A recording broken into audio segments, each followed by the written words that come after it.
Hello दोस्तों, तो कैसे हैं आप सब। Welcome to my channel success junction, एक कदम सफलता की ओर। और हम लेकर के आ गए हैं आपके लिए 2020 के प्रमुख निधन और उनसे बनने वाले प्रमुख प्रश्न। जी हाँ, यहाँ पर कुछ महान हस्तियों के निधन हुए हैं। बहुत ही महान हस्तियाँ जो कि लोगों के चहेते थे, उन लोगों के निधन हुए हैं। लेकिन उनसे बनने वाले प्रश्न हमारी परीक्षाओं में आ सकते हैं।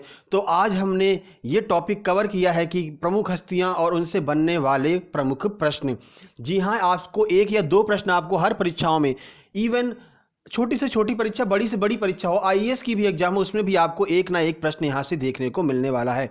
तो आज हम कवर करेंगे, अपने 2 अंक बिल्कुल पक्के करेंगे। ये मुश्किल से 15 या 20 मिनट की वीडियो में हम अपने 2 अंक बिल्कुल पक्के करने वाले हैं।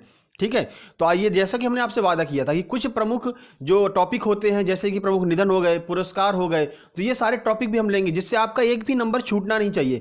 हमारा ध्येय है कि एक एक नंबर आपके लिए बहुत ही ज़्यादा महत्वपूर्ण है, क्योंकि कंपटीशन जो है बहुत हाई लेवल का होने वाला है आगामी परीक्षाओं में। तो आइए बिना समय गवाए शुरू करते हैं 2020 के प्रमुख निधन और उनसे बनने वाले प्रमुख प्रश्न। तो प्रश्न नंबर 1 बनेगा आपका, केशवानंद भारती जिनका अभी हाल ही में निधन हुआ है, वे संविधान में किस बदलाव के लिए जाने जाते हैं। केशवानंद भारती विवाद तो आपने कई बार सुना होगा, अगर आप पॉलिटी पढ़ते होंगे तो ये विवाद तो आपके सामने कई बार आया होगा। उनका अभी हाल ही में निधन हो गया है, केरल के रहने वाले थे वो। तो उनसे क्या क्या प्रश्न बन सकता है, आइए देखते हैं। तो ऑप्शन ए है नीति निर्देशक तत्वों से संबंधित है, ऑप्शन बी है नागरिकता, ऑप्शन सी है मौलिक अधिकार, या फिर ऑप्शन डी है संसदीय प्रणाली। तो इसका आंसर है सी, यानी कि मौलिक अधिकार से संबंधित थे केशवानंद भारती। आइए पूरी जानकारी लेते हैं केशवानंद भारती के बारे में। तो देखिए, केशवानंद भारती एक हिंदू भिक्षु थे। उन्हीं के प्रयासों के बाद 44वें संविधान संशोधन 1978 के तहत संसद द्वारा आर्टिकल 31 में शामिल जो संपत्ति का अधिकार था, उसे मौलिक अधिकार से हटा दिया गया था। क्योंकि केरल में जो इनका एक मठ था, उसमें जो है सरकार अपना हक जता रही थी, तो इन्होंने जाकर के उसके खिलाफ पीआईएल दायर किया, और जिसके चलते जो है मौलिक अधिकार में जो आर्टिकल 31 था, जिसमें कि संपत्ति का अधिकार पहले मौलिक अधिकार हुआ करता था, उसको हटा करके मतलब 300 काम यहाँ पर जोड़ दिया गया था। ठीक है, तो ये इनसे संबंधित था। केशवानंद भारती का संबंध किससे है, तो मौलिक अधिकारों से संबंधित है केशवानंद भारती का संबंध। तो ये प्रश्न बन सकते हैं केशवानंद भारती से, क्योंकि अभी हाल ही में इनका निधन हो गया है। और देखिए, हमने आपको कई बार कहा है, ऑर्बिचरी से संबंधित प्रश्न आपको कहीं ना कहीं देखने को मिलने वाले हैं। तो ये प्रमुख व्यक्तित्व हैं, तो इनसे संबंधित प्रश्न आपको आगामी परीक्षाओं में देखने को मिल सकते हैं। और आपका एक एक नंबर बहुत ही ज्यादा महत्वपूर्ण है, तो इसको क्लियर करते हुए चलिए चलते हैं प्रश्न नंबर 2 की ओर। तो ये आ गया आपके सामने प्रश्न नंबर 2। ये तो कई बार परीक्षाओं में आया भी है। अभी हाल ही में जो परीक्षा हुई, वीडियो का एग्जाम जो हुआ था, उसमें यह प्रश्न पूछा गया था, भूतपूर्व राष्ट्रपति प्रणब मुखर्जी जिनका हाल ही में निधन हो गया है, उनका कार्यकाल क्या था, यह आपसे पूछा गया है। यूपी पीसीएस का भी जो एग्जाम हुआ है, उसमें यह प्रश्न आया हुआ था, करंट का प्रश्न बन के। ऑप्शन ए है 2012 से 2017, ऑप्शन बी है 2013 से 2018, ऑप्शन सी है 2015 से 2019, और ऑप्शन डी है 2011 से 2016। तो क्या था इनका कार्यकाल, जो हमारे 13वें राष्ट्रपति हैं, श्रीमान भूतपूर्व राष्ट्रपति जो रहे हैं प्रणब मुखर्जी जी का। आइए देख लेते हैं इसका आंसर, और इससे संबंधित समस्त जानकारी हम आपको बताते हैं। तो देखिए, इसका आंसर है ए, यानी कि 2012 से लेकर के 2017 तक इनका कार्यकाल रहा है। जो कि भारत के 13वें राष्ट्रपति प्रणब मुखर्जी हैं, जिनका हाल ही में निधन हो गया है। इनका कार्यकाल 2012 से 2017 तक था। 2012 के राष्ट्रपति चुनाव में इन्होंने पीएम संगमा को हराया था। इन्हें 2008 में पद्म भूषण और 2019 में भारत रत्न से सम्मानित किया गया था। आपके इसी एक प्रश्न में 4 प्रश्न यहां पर शामिल हो गए हैं। देखिए, पहली बात, उनका कार्यकाल क्या था, दूसरा, कौन से नंबर के राष्ट्रपति थे, तीसरा, इन्होंने किसे हराया था, चौथा, इन्हें कब पद्म भूषण मिला, पांचवा, इन्हें कब पद्म विभूषण मिला, वो विभूषण नहीं, सॉरी, भारत रत्न मिला। ये 5 प्रश्न आपके एक प्रश्न में हमने क्लियर किया था। ये 5 प्रश्न कहीं ना कहीं आपको टकराने वाले हैं आगामी परीक्षाओं में। अभी जो यूपी पीसीएस का एग्जाम हुआ था, उसमें प्रश्न ये आया था कि प्रणब मुखर्जी जिनका हाल ही में निधन हो गया है, वे भारत के कौन से क्रम के राष्ट्रपति थे। ये प्रश्न अभी हाल ही में आया हुआ है यूपी पीसीएस 2020 के जो अभी एग्जाम हुआ उसमें। ठीक है, और इसके बारे में हमने आपको पहले भी बता दिया था। तो ये प्रश्न हमारी टेस्ट सीरीज से ही आया है, और ये निधन में भी हमने इसको क्लियर कर लिया है। चलते हैं अगले प्रश्न की ओर। ये आ गया आपके सामने प्रश्न नंबर 3। लालजी दास टंडन जिनका हाल ही में निधन हो गया है, कहाँ के निवासी थे। ठीक है, लालजी दास टंडन के बारे में आपको और भी जानकारी होगी, मध्य प्रदेश से संबंधित है, तो बहुत सारी जानकारियां आपके पास में होंगी। लेकिन यहां पर प्रश्न पूछा गया कि वे कहाँ के निवासी थे, मूल निवास उनका कहाँ का था। आइए देखते हैं ऑप्शन।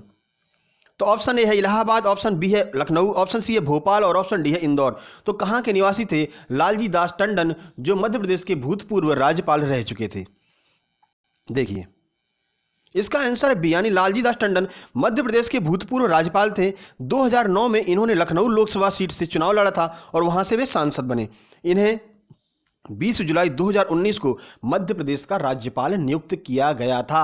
बहुत दिनों से हम जब करंट अफेयर पढ़ा रहे हैं उसमें लालजी दास टंडन कई बार आ चुके हैं। तो ये मूल निवासी कहाँ के थे? तो लखनऊ के मूल निवासी थे, नवाबों का शहर लखनऊ, वहाँ के ये मूल निवासी थे और इन्होंने वहाँ से 2009 में चुनाव लड़ा था और सांसद बन करके वहाँ से चुने गए थे। ठीक है, जिन्हें 20 जुलाई 2019 को मध्य प्रदेश का जो है राज्यपाल नियुक्त किया गया था और मध्य प्रदेश के राज्यपाल रहते हुए इनकी मृत्यु हो गई थी। उसके बाद आनंदीबेन पटेल को जो है यहाँ पर मध्य प्रदेश के राज्यपाल का पदभार दिया गया था, अतिरिक्त कार्यभार, जिन्हें बाद में परमानेंट यहाँ पर राज्यपाल बना दिया गया था। ठीक है, उम्मीद करते हैं ये सारे प्रश्न क्लियर हो चुके होंगे। तो चलते हैं प्रश्न नंबर 4 की ओर। ये रहा आपके सामने प्रश्न नंबर 4।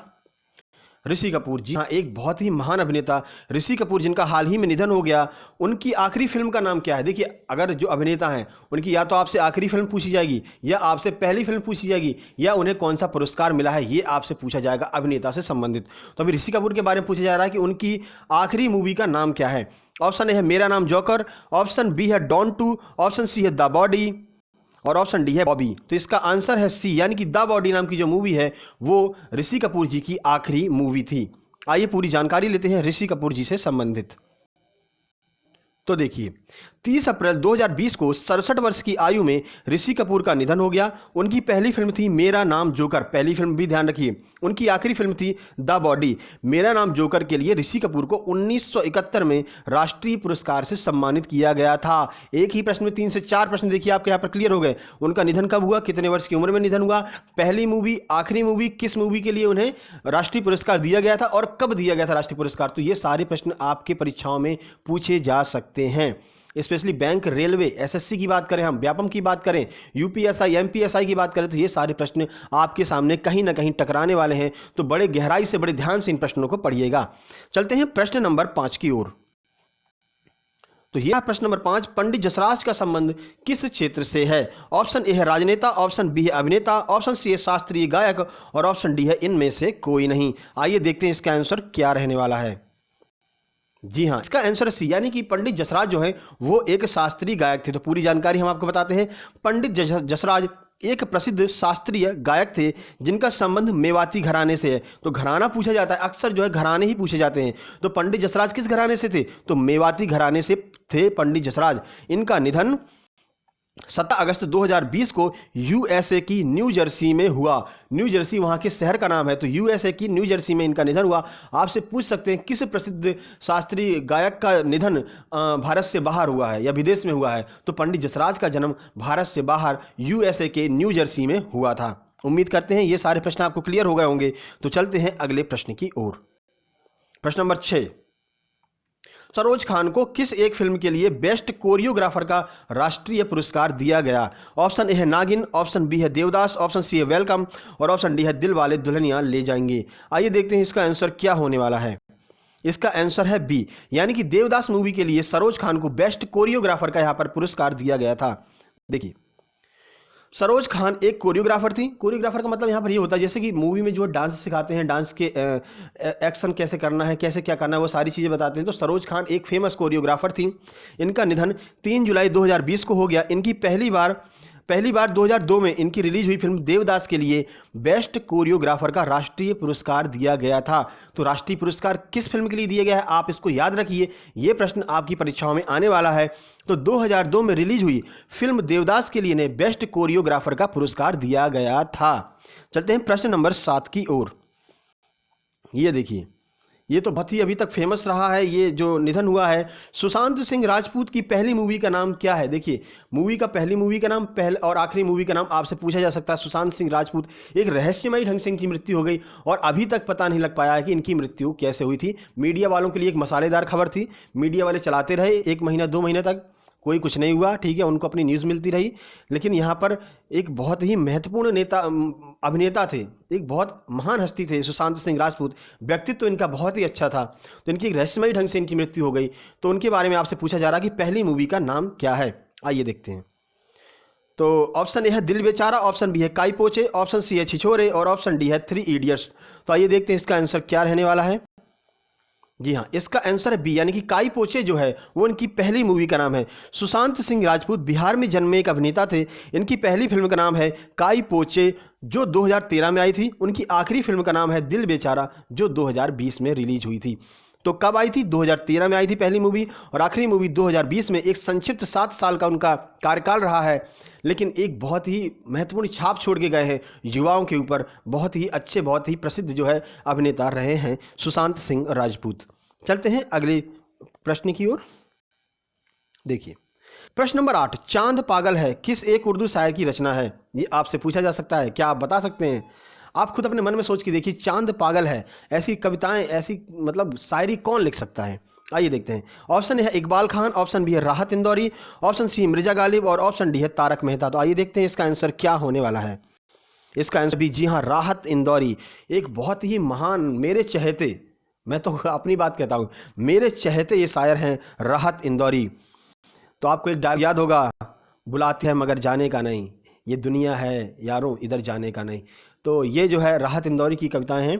देखिए विख्यात उर्दू शायर राहत इंदौरी का 2020 को इनका निधन हो गया। 11 जनवरी 2020 को 70 वर्ष की आयु में इनका निधन हो गया था। इनका जन्म मध्य प्रदेश के इंदौर में हुआ था। इनकी प्रमुख रचनाएं हैं नाराज, चांद पागल है, दो कदम और सही, और मेरे बाद। आपके बाद तो कोई अच्छा शायर आ ही नहीं पाएगा आपकी जैसा। तो ये इनकी रचनाएं हैं, नाराज, चांद पागल है, दो कदम और सही, और मेरे बाद। राहत इंदौरी जी की रचनाएं हैं, और ये इंदौर के निवासी थे, मध्य प्रदेश के रहने वाले थे। तो आगामी मध्य प्रदेश के जो भी एग्जाम आने वाले हैं, जैसे कि जेल पैरी है, MPSI, MP पुलिस की जो पद आने वाले हैं, ये क्वेश्चन आपको 110% मिलने वाला है। इसको कहीं नोट कर लीजिए, 5-6 स्टार इस पर लगा लीजिए। ये प्रश्न आपको आगामी परीक्षाओं में, मध्य प्रदेश की परीक्षाओं में देखने को मिलने वाला है। चलते हैं प्रश्न नंबर 9 की ओर। देखिए प्रश्न नंबर 9 है, अकबर पद्मश्री का संबंध किस क्षेत्र से है? ऑप्शन ए है चित्रकार, ऑप्शन बी है साहित्यकार, ऑप्शन सी है फिल्म निर्देशक, और ऑप्शन डी है लेखक। तो अकबर पद्मश्री का संबंध किस एक क्षेत्र से, आइए देख लेते हैं। तो ये इसका आंसर ए, यानी कि अकबर पद्मश्री का संबंध चित्रकारी से है। इनका 91 वर्ष की उम्र में निधन हो गया। चित्रकारी में अपने योगदान के लिए उन्हें 2010 में पद्म भूषण से भी सम्मानित किया गया था। तो 2010 में पद्म भूषण से सम्मानित किया गया था। इस एक लाइन को आप अपने कॉपी पेस्ट कर लीजिए दिमाग में। अकबर पद्मश्री का संबंध किससे है? तो चित्रकारी से संबंध है। ये प्रश्न आपसे पूछा जा सकता है आगामी रेलवे और NTPC ग्रुप डी और अन्य परीक्षाओं में। चलते हैं अगले प्रश्न की ओर। प्रश्न नंबर 10, जी हां, TN शेषन का, जिनका हाल ही में निधन हो गया, भारत के कौन से क्रम के मुख्य चुनाव आयुक्त थे? देखिए ऑप्शन ए है 10वें मुख्य चुनाव आयुक्त, ऑप्शन बी है 11वें मुख्य चुनाव आयुक्त, ऑप्शन सी है 12वें मुख्य चुनाव आयुक्त, और ऑप्शन डी है 13वें मुख्य चुनाव आयुक्त। आइए देख लेते हैं इसका आंसर।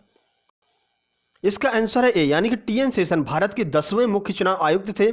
इनका निधन 10 नवंबर 2019 को हो गया। देश के हर मतदाता के लिए पहचान पत्र इन्हीं के प्रयासों के परिणाम स्वरूप मिला है। अभी आपके पास जो वोटर कार्ड होता है ना, वो इन्हीं की जो है प्रयास था कि आपको मतलब प्रत्येक मतदाता के पास में एक पहचान पत्र होता है, जिसे हम वोटर कार्ड कहते हैं। तो ये TN शेषन के ही प्रयासों का परिणाम है कि आपके पास में वोटर कार्ड है। तो ये प्रश्न आपके लिए महत्वपूर्ण हो सकता है। 10वें मुख्य चुनाव आयुक्त हैं जो आपके TN शेषन हैं। चलते हैं अगले प्रश्न की ओर। तो ये आ गया आपके सामने प्रश्न नंबर 11, त्रिलोकीनाथ चतुर्वेदी का संबंध किस क्षेत्र से है? ऑप्शन ए है राजनेता। त्रिलोकीनाथ चतुर्वेदी महत्वपूर्ण हो सकते हैं आपके लिए, क्योंकि ऐसे नाम जो फेमस नहीं है वो भी आपसे पूछे जा सकते हैं, और आप इन नामों जिनको आप जानते नहीं हैं, कभी भी आपने सुना नहीं है, वो आपके लिए महत्वपूर्ण हो सकता है और आपको कंफ्यूज भी कर सकता है आगामी परीक्षाओं में। तो आइए देखते हैं त्रिलोकीनाथ चतुर्वेदी का संबंध किस क्षेत्र से है। ऑप्शन ए है राजनेता है, ऑप्शन बी है अभिनेता है, ऑप्शन सी है नियंत्रक एवं महालेखा परीक्षक, और ऑप्शन डी है महाधिवक्ता रह चुके हैं। तो इसका आंसर है सी, यानी कि नियंत्रक एवं महालेखा परीक्षक, यानी CAG रह चुके हैं। आइए देखते हैं। 5 जनवरी 2020 को 90 वर्ष की आयु में इनका निधन हो गया था चतुर्वेदी साहब का। वे 1984 से 1990 तक भारत के CAG रहे हैं, यानी कि नियंत्रक एवं महालेखक परीक्षक रहे हैं चतुर्वेदी साहब। तो ये नाम आप जरूर याद रखिएगा, क्योंकि कुछ ऐसे नाम जो आपने अभी सुने नहीं हैं और उनसे संबंधित प्रश्न आपको परीक्षाओं में देखने को मिल सकते हैं। चलते हैं प्रश्न नंबर 12 की ओर। प्रश्न नंबर 12, देखिए, नोबेल प्राइज विजेता अमर्त्य सेन की पत्नी जिनका हाल ही में निधन हो गया, उनका नाम क्या है? ऑप्शन ए है नवनीता देवसेन, ऑप्शन बी है सुष्मिता देवसेन, ऑप्शन सी है अमृता देवसेन और ऑप्शन डी है इनमें से कोई नहीं। तो कौन है अमर्त्य सेन, जो कि नोबेल प्राइज विजेता हैं केमिस्ट्री से? तो उनकी पत्नी का भी हाल ही में निधन हो गया। तो उनकी पत्नी का नाम क्या है? और वो एक प्रसिद्ध लेखिका है, इसलिए इनका नाम आया है। ऐसा नहीं कि अमर्त्य सेन की पत्नी है तो उनका नाम आ गया, जी नहीं, वे एक प्रसिद्ध लेखिका रही हैं, इस वजह से उनसे संबंधित प्रश्न आपसे पूछा जाता है। आइए देखते हैं इसका आंसर क्या होने वाला है। जी हाँ, इसका आंसर ए यानी कि नवनीता देवसेन जो है, ये अमर्त्य सेन की पत्नी थी जिनका अभी हाल ही में निधन हो गया है। आइए देखते हैं। तो लेखिका नवनीता देवसेन जिनका निधन 7 नवंबर 2019 को हो गया, ये नोबेल विजेता अमर्त्य सेन की पत्नी थी। इन्हें 1999 में साहित्य अकेडमी पुरस्कार प्रदान किया गया था और 2000 में पद्मश्री से भी सम्मानित किया गया। तो ये प्रश्न आपके लिए महत्वपूर्ण हो जाएगा। नवनीता देवसेन को 2000 में पद्मश्री दिया गया, 1999 में साहित्य अकेडमी पुरस्कार दिया गया और ये एक लेखिका रही थीं। यानी कि आपसे पूछा जा सकता है नवनीता देवसेन का संबंध किससे है? तो ये एक लेखिका है। 2000 में पद्मश्री, 1999 में साहित्य अकेडमी पुरस्कार इनको मिला था। नोबेल प्राइज विजेता अमर्त्य सेन की ये पत्नी थीं। इतने सारे प्रश्न आपके क्लियर हो गए हैं। तो चलते हैं अगले प्रश्न की ओर।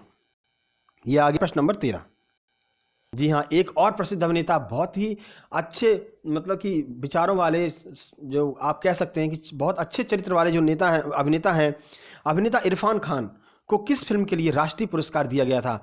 भाई, इनकी पान सिंह तोमर ने ना दिल पे छाप छोड़ दी थी मेरे। आप लोगों को भी बहुत पसंद आई होगी इनकी पान सिंह तोमर। तो देखिए, option A Hindi medium, option B है सलाम बॉम्बे, ऑप्शन सी है लाइफ इन ए मेट्रो और ऑप्शन डी है पान सिंह तोमर। तो अभिनेता इरफान खान को किस फिल्म के लिए राष्ट्रीय पुरस्कार दिया गया था? आइए देखते हैं। तो इसका आंसर है डी, यानी कि पान सिंह तोमर। जी हाँ, एक बहुत ही महत्वपूर्ण और बहुत ही अच्छी एक मूवी थी पान सिंह तोमर, जिसको हमने थंबनेल में भी जो है इनका फोटो लिया है पान सिंह तोमर वाली मूवी का ही, क्योंकि वो मुझे बहुत पसंद थी। आइए देखते हैं।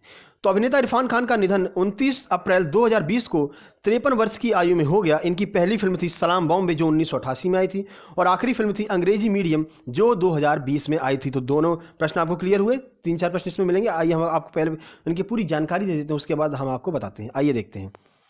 इन्हें फिल्म पान सिंह तोमर के लिए राष्ट्रीय पुरस्कार 2012 में दिया गया था। तो कब मिला पुरस्कार? 2012 में। कितने प्रश्न आपके क्लियर हुए? एक तो राष्ट्रीय पुरस्कार मिला, कब मिला? 2012 में मिला। कौन सी मूवी के लिए? पान सिंह तोमर के लिए। इनकी पहली मूवी कौन सी थी? तो सलाम बॉम्बे थी। कब आई? 1988 में आई। इनकी आखिरी फिल्म कौन सी थी? अंग्रेजी मीडियम थी। कब आई? 2020 में आई। इनका निधन कब हुआ? 29 अप्रैल 2020 को हुआ। कितने वर्ष की आयु में हुआ? तो 53 वर्ष की आयु में हुआ। इतने सारे प्रश्न आपके इस एक प्रश्न से क्लियर हो गए। यही विशेषता है सक्सेस जंक्शन की, यही ध्येय है सक्सेस जंक्शन का कि केवल एक प्रश्न की जानकारी नहीं देंगे आपको, उससे संबंधित जितने भी प्रश्न हैं उन सारे प्रश्नों की जानकारी देंगे कि जिससे उससे टच करता हुआ भी कोई भी प्रश्न आ जाए तो आप उसको भी सही करके आएंगे हर हाल में। चलते हैं अगले प्रश्न की ओर। ये रहा प्रश्न नंबर 14। छत्तीसगढ़ के पहले मुख्यमंत्री कौन थे? इनका भी अभी हाल ही में निधन हो गया है, छत्तीसगढ़ के पहले मुख्यमंत्री। ऑप्शन ए है अजीत जोगी, ऑप्शन बी है नारायण दास, ऑप्शन सी है लालजी दास टंडन और ऑप्शन डी है द्वारिका प्रसाद मिश्र। तो आइए देखते हैं इसका आंसर क्या होने वाला है। जी हाँ, इसका आंसर है ए, यानी कि जो अजीत जोगी साहब हैं ये छत्तीसगढ़ के पहले मुख्यमंत्री थे। इनका 29 मई 2020 को निधन हो गया है। यह जनता कांग्रेस छत्तीसगढ़ पार्टी के संस्थापक थे, यानी कि छत्तीसगढ़ के पहले मुख्यमंत्री भी रहे हैं। कौन? अजीत जोगी साहब। 29 मई 2020 को इनका निधन हो गया है और यह जनता कांग्रेस छत्तीसगढ़ पार्टी के संस्थापक भी थे। आपसे पूछा जा सकता है कि जनता कांग्रेस छत्तीसगढ़ पार्टी के संस्थापक कौन थे? तो अजीत जोगी साहब इस पार्टी के संस्थापक थे। ये प्रश्न आपको क्लियर हुआ, इतनी सारी जानकारी भी आपको क्लियर हुई। तो चलते हैं प्रश्न नंबर 15 की ओर। एक बहुत ही अच्छे सिंगर और कंपोजर वाजिद खान का निधन हो गया है, वे कौन थे? ये आपसे पूछा जाता है। तो ऑप्शन ए है समाज सेवी थे, ऑप्शन बी है साहित्यकार थे, ऑप्शन सी है क्रिकेटर थे और ऑप्शन डी है संगीतज्ञ थे। तो ये एक बहुत ही अच्छे कंपोजर एवं संगीतज्ञ थे। कौन? वाजिद अली खान। तो इनका आंसर है डी, यानी कि एक संगीतज्ञ थे। आइए पूरी जानकारी बताते हैं आपको वाजिद अली खान के बारे में। देखिए, 1 जून 2020 को बॉलीवुड के मशहूर सिंगर वाजिद खान का निधन हो गया। साजिद और वाजिद की जोड़ी फिल्म इंडस्ट्री में काफ़ी मशहूर थी। तो आपने अभी देखा भी होगा लिटिल चैंप करके जो वो आता है, प्रोग्राम आता है, तो उसमें इन्हें एज ए जो है जैसे निर्णय देने वाले होते हैं, निर्णायक मंडल के रूप में इनको रखा जाता था वाजिद खान को। तो साजिद और वाजिद की जोड़ी फेमस थी, ये लोग गाना गाते थे, बहुत ही बढ़िया संगीतज्ञ हैं ये दोनों लोग। तो उनमें से अभी हाल ही में वाजिद खान का निधन हो गया है। तो देखिए ये थे 15 महत्वपूर्ण निधन, जो महत्वपूर्ण हस्तियों की निधन हुए थे 2020 में। हम 2020 की बात कर रहे हैं, तो 15 महत्वपूर्ण हस्तियों के निधन हुए थे। तो ये प्रश्न आपके आगामी परीक्षाओं में देखने को मिलने वाला है। इनमें से 1 या 2 प्रश्न आपको आगामी परीक्षाओं में पक्का मिलने वाला, 110% मिलने वाला है। तो यहाँ से आपके 2 प्रश्न, यहाँ से आपके 2 नंबर जो हैं वो आपके क्लियर हो चुके हैं, आपकी मुट्ठी में आ चुके हैं। कल हम लेकर के आएंगे प्रमुख पुरस्कार, जो महत्वपूर्ण पुरस्कार 2020 में मिले हुए हैं। तो ऐसी कुछ वीडियो हम लेकर के आने वाले हैं, और ये आपको जो प्रतियोगिता दर्पण वाली प्लेलिस्ट है उसमें आपको मिलेंगे। प्रतियोगिता दर्पण की हमने एक प्लेलिस्ट बनाई है जिसमें हमने 3 वीडियो बनाए हैं प्रतियोगिता दर्पण के महत्वपूर्ण जो करंट अफेयर थी, और जो सार संग्रह होता है, और जो विविध होता है। तो 3 प्रमुख जो है आपको वहाँ पर मिल जाएगी आपके प्रतियोगिता दर्पण में, ठीक है। उसकी लिंक नीचे डिस्क्रिप्शन बॉक्स में दी हुई है, और इसकी अन्य क्लासों की भी लिस्ट जो लिंक जो है डिस्क्रिप्शन बॉक्स में दी है। डिस्क्रिप्शन बॉक्स को ओपन कैसे करेंगे, तो आप टाइटल पर क्लिक कीजिए, डिस्क्रिप्शन बॉक्स ओपन हो जाएगा, बहुत सारी लिंक वहाँ पर आपको देखने को मिल जाएंगी। आप जा करके फ्री ऑफ कॉस्ट सारी टेस्ट सीरीज ज्वाइन कर सकते हैं, वहाँ पर अपनी गुणवत्ता का पता लगा सकते हैं कि हम साइंस में किस लेवल पर हैं, हम हिंदी में किस लेवल पर हैं, हम मैथ में किस लेवल पर हैं, और हम करंट अफेयर में किस लेवल पर हैं। ये सारी जानकारी आपको वहाँ पर मिलने वाली है। तो शाम को हमारी एक और क्लास आने वाली है इंग्लिश की, जो है आपका प्रैक्टिस नाउन का प्रैक्टिस सेशन नंबर 2 होगा। कल एक प्रैक्टिस और इसकी नाउन की थ्योरी क्लास हम करा चुके हैं। तो जल्द ही मिलते हैं आज शाम को 4 बजे एक नई वीडियो के साथ में। तब तक के लिए नमस्कार।